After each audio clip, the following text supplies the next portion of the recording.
Hello friends, स्वागत है आप सभी का आज की इस वीडियो में।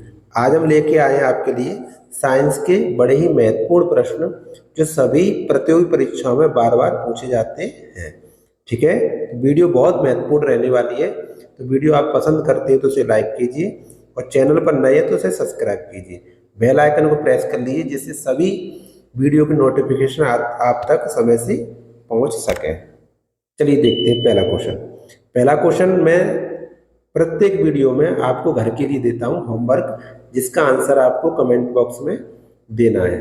पहला प्रश्न है, दूध में क्या नहीं पाया जाता है? दूध में क्या नहीं पाया जाता है?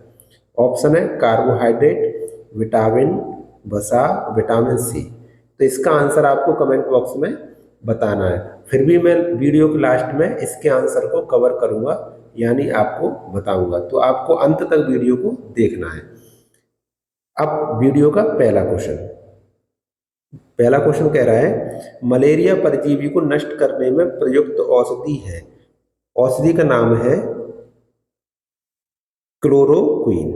क्लोरोक्विन। आप ऑप्शंस पढ़ लिया करें, अपना आंसर अपने मन में लिख लिया करें। ठीक है, नेक्स्ट क्वेश्चन। P2O5 में फास्फोरस की संयोजकता है, ये P है, ये O है। तो देखो यहाँ पर 5 है, यहाँ पर 2 है, तो ऑक्सीजन की 2 संयोजकता होगी और फास्फोरस की 5 होगी। ठीक है, तो ऑप्शन बनेगा हमारा सेकंड, 5। Next question. ये 88 रेडियम 226 लिखा हुआ है। नाभिक में न्यूट्रॉन प्रोटॉन की संख्या ज्ञात करनी है। तो आपको बता मैं, ये जो नीचे लिखी है संख्या, इसे कहते हैं प्रोटॉनों की संख्या, है ना। ऊपर होता है अपना द्रव्यमान, तो प्रोटॉन की संख्या तो 88 पता चलेगा। तो सेकंड नंबर पर प्रोटॉन लिखा है, तो सेकंड नंबर पर 88 कहाँ है? ये लिखा है और ये लिखा है। तो इन दोनों आंसरों में से कोई ना कोई आंसर होगा, लेकिन तय करना पड़ेगा इसमें न्यूट्रॉन कितने। ये 2 ऑप्शन अपने गलत है।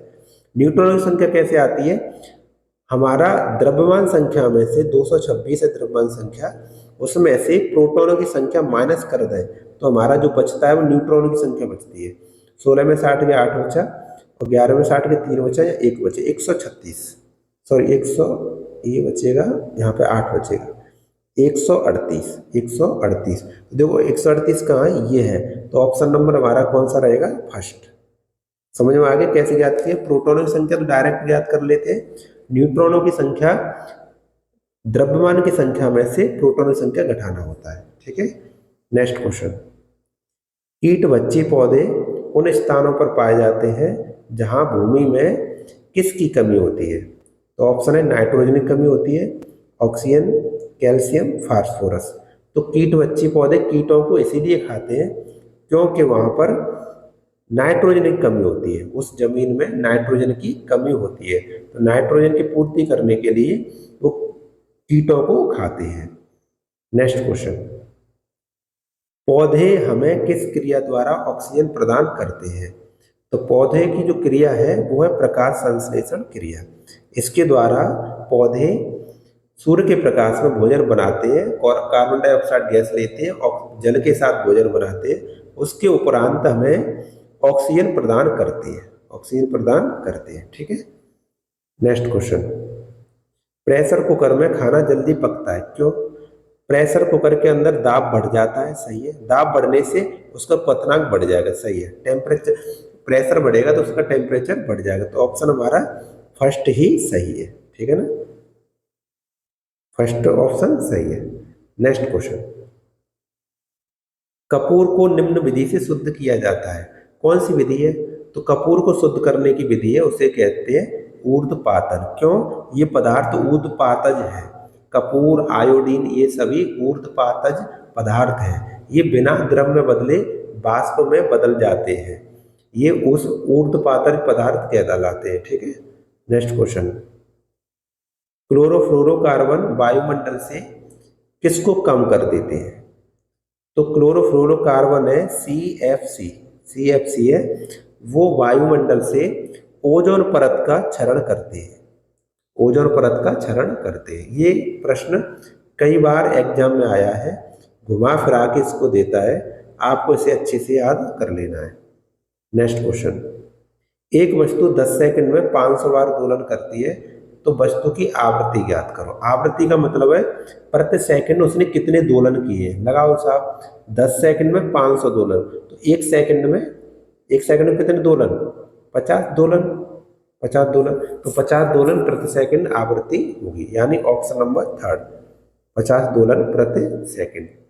नेक्स्ट क्वेश्चन, 1 किलोवाट घंटा लिखा हुआ है 3.6 10 टू पावर x लिखा है यहाँ पर, तो x का मान ज्ञात करो। आपको पता होना चाहिए कि 1 किलोवाट घंटा है, उसका मान 3.6 10 टू पावर 6 जूल होता है। तो देखो x के स्थान पर कितना आ रहा है? 6 आ रहा है, यानी ऑप्शन क्या बनेगा हमारा? फोर्थ बनेगा। ठीक है। नेक्स्ट क्वेश्चन, एक चालक तार का प्रतिरोध 3 ओम है, तार के सिरों के बीच 1.5 वोल्ट का विभवांतर है, तार में बहने वाली विद्युत धारा का मान ज्ञात करो। ओम के नियम से I बराबर V/R फॉर्मूला होता है। वैसे ओम का नियम तो R बराबर V/I होता है, लेकिन इसे पक्षांतर करेंगे तो I बराबर V/R हो जाएगा। तो V का मान तो 1.5 है और R का मान 3 है। 3 से भाग करेंगे 1.5 में तो 0.5 टाइम्स जाएगा, इतना एम्पियर आ जाएगा, यानी ऑप्शन नंबर ए रहेगा हमारा, ऑप्शन नंबर ए। ठीक है। न्यूमेरिकल्स आरपीएफ एनटीपीसी टेक्नीशियन में बहुत पूछे जाते हैं, इसलिए मैं आपको न्यूमेरिकल्स जरूर कराता हूँ। नेक्स्ट क्वेश्चन, उत्तल लेंस के फोकस पर स्थित वस्तु का प्रतिबिंब बनता है। अगर हम वस्तु को फोकस पर रख देंगे तो प्रतिबिंब अनंत पर बनेगा।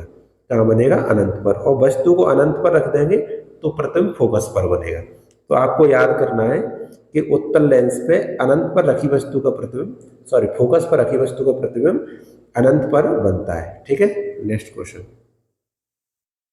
अदीप्त वस्तु का उदाहरण है, ऐसी वस्तुएं जिनका खुद का प्रकाश नहीं होता है, दूसरे के प्रकाश से प्रकाशित होती है, तो वे अदीप्त वस्तु कहलाती है। जैसे इसमें दिया है दर्पण, इसमें क्या दिया है? दर्पण। ये सभी अदीप्त वस्तु, लेकिन ये जो तारा है, लैंप है, तारा है, लैंप है और बल्ब है, ये सभी दीप्त वस्तुएं हैं। और क्या कहते हैं? सूर्य है, दीप्त वस्तु है। ठीक है ना, इनका खुद का प्रकाश होता है। लेकिन चंद्रमा बताइए, आपको बताना है चंद्रमा। चंद्रमा बताओ, दीप्त वस्तु होगी या अदीप्त वस्तु होगी? कमेंट बॉक्स में आपको बताना है। ठीक है। नेक्स्ट क्वेश्चन, किसी पदार्थ से प्राप्त ऊष्मा निर्भर करती है, तो पहला ऑप्शन है द्रव्यमान पर, हाँ करती है, तापमान पर सही है, विशिष्ट ऊष्मा पर, ये भी सही है। तो यानी उपरोक्त सभी, किसी पदार्थ से प्राप्त ऊष्मा तीनों पर निर्भर करती है, द्रव्यमान पर भी करती है, तापांतर भी करती है, विशिष्ट ऊष्मा पर भी करती है। नेक्स्ट क्वेश्चन, प्रति एकांक क्षेत्रफल पर लगने वाले बल को क्या कहते हैं? ये यहाँ पर खाली जगह बतानी है। तो प्रति एकांक क्षेत्रफल पर लगने वाले बल को हम दाब कहते हैं, इसे कहते हैं दाब। क्या कहते हैं? दाब, प्रेशर। इसका मात्रक न्यूटन प्रति मीटर स्क्वायर होता है। ठीक है। तो हमारा ऑप्शन नंबर बनेगा third. Okay. Next question, 200 kilogram की वस्तु का आयतन 40 घन मीटर है, तो वस्तु का घनत्व ज्ञात करो। घनत्व बराबर फॉर्मूला होता है हमारा द्रव्यमान बट्टे आयतन, द्रव्यमान बट्टे आयतन। ठीक है ना। तो देखो द्रव्यमान कितना है यहाँ पर? 200 किलोग्राम। द्रव्यमान कितना है? 200 किलोग्राम। आयतन कितना है? 40। 40 से 200 भाग करें, 4 पन्ना 20, 5। ठीक है ना, किग्रा प्रति घन मीटर, यानी ऑप्शन नंबर सेकंड, 5 किग्रा प्रति घन मीटर। नेक्स्ट क्वेश्चन, 3 मीटर गहरे तालाब की तली पर जल कितना दबाव डालता है? तो इसमें जब गहरे जल की बात करें तो इसमें दाब होगा P बराबर एच डी जी। ठीक है ना। H का मान तो 3 हो गया, D का मान घनत्व, जल का घनत्व होता है हमारे 1000 किग्रा प्रति मीटर क्यूब। जल का घनत्व आपको याद करना है, जल का घनत्व क्या होता है? 1000 केजी प्रति मीटर क्यूब, ये होता है जल का घनत्व। तो यहाँ पर लिखा जाएगा डी की जगह पर 1000, जी का मान तो आप जानते हैं 9.8 मीटर पर सेकंड स्क्वायर। इसमें सब में मल्टीप्लाई करेंगे तो 3 8 24 2 3 27 2 29 और 3 जीरो का 2 जीरो हो जाएगा, क्योंकि एक पॉइंट हट जाएगा, तो 29,400 आएगा, यानी ऑप्शन बनेगा हमारा सेकंड, 29,400 किलोग्राम प्रति मीटर स्क्वायर। ठीक है। ये क्वेश्चन आपको बड़े अच्छे से याद रख लेना है, क्योंकि एग्जाम में आ सकता है। ठीक है। नेक्स्ट क्वेश्चन, ऊर्जा का नवीकरणीय स्रोत है। नवीकरणीय स्रोत का अर्थ है ऐसी ऊर्जा का स्रोत जो कभी नष्ट ना हो, खत्म ना हो। तो ऐसा होता है बहते हुए जल की ऊर्जा, पवन ऊर्जा, सौर ऊर्जा, नाभ की ऊर्जा, भूतापीय ऊर्जा, ये सभी नवीकरणीय ऊर्जा के स्रोत होते हैं। तो इसमें आएगा हमारा बहता हुआ जल की ऊर्जा। ये जो बाकी है पेट्रोल, लकड़ी, डीजल, ये सभी अनवीनीकरण ऊर्जा के स्रोत है, अनवीकरणीय ऊर्जा के स्रोत। ये कभी भी समाप्त हो सकते हैं और समाप्त हो जाएंगे तो फिर वापस प्राप्त किया नहीं जा सकता। नेक्स्ट क्वेश्चन, मायोपिया में कौन सा लेंस प्रयुक्त होता है? मायोपिया का अर्थ होता है निकट दृष्टि दोष। निकट दृष्टि दोष, ऐसा दोष जिसमें पास की वस्तु स्पष्ट दिखाई देती है लेकिन दूर की वस्तु स्पष्ट दिखाई नहीं देती है। तो इसका समाधान करने के लिए हम उत्तल लेंस, उचित फोकस दूरी का उत्तल लेंस प्रयोग करते हैं। नेक्स्ट क्वेश्चन, एक परपथ में 16 कूलम आवेश को प्रवाहित करने पर 8 जूल ऊर्जा व्यय होती है, तो विभवांतर ज्ञात कीजिए। तो विभवांतर का फॉर्मूला होता है V बराबर ऊर्जा W बट्टे Q, आवेश, ऊर्जा बट्टे आवेश। तो ऊर्जा कितनी है? 8 जूल ऊर्जा है, कूलम कितना? 16, 16 से भाग करेंगे तो 0.5 बार जाएगा, 0.5 वोल्ट। ठीक है, आंसर बनेगा हमारा ऑप्शन नंबर 3, ऑप्शन नंबर 3। ठीक है, नेक्स्ट क्वेश्चन, तो देखिए पहले क्वेश्चन का जो मैंने आंसर छोड़ा था उसका ये आंसर है। ठीक है, ऑप्शन नंबर 4 तक हुआ। जिन बच्चों ने ऑप्शन नंबर 4 मुझे कमेंट किया है वो सभी बच्चों का आंसर बिल्कुल करेक्ट है। और वीडियो को देखने के लिए आपको बहुत बहुत धन्यवाद। अगर वीडियो आपको पसंद आई तो इसे लाइक कीजिए और चैनल को जरूर सब्सक्राइब कीजिए, क्योंकि आपके लिए बहुत ही इंपॉर्टेंट क्वेश्चंस मैं इन वीडियो में लेकर आता हूँ। और चैनल पर नए हैं तो बेल आइकन को प्रेस कर लीजिए, जिससे सभी वीडियो की नोटिफिकेशन समय से आप तक पहुँच सकें। वीडियो को देखने के लिए आपका बहुत बहुत धन्यवाद। Thank you.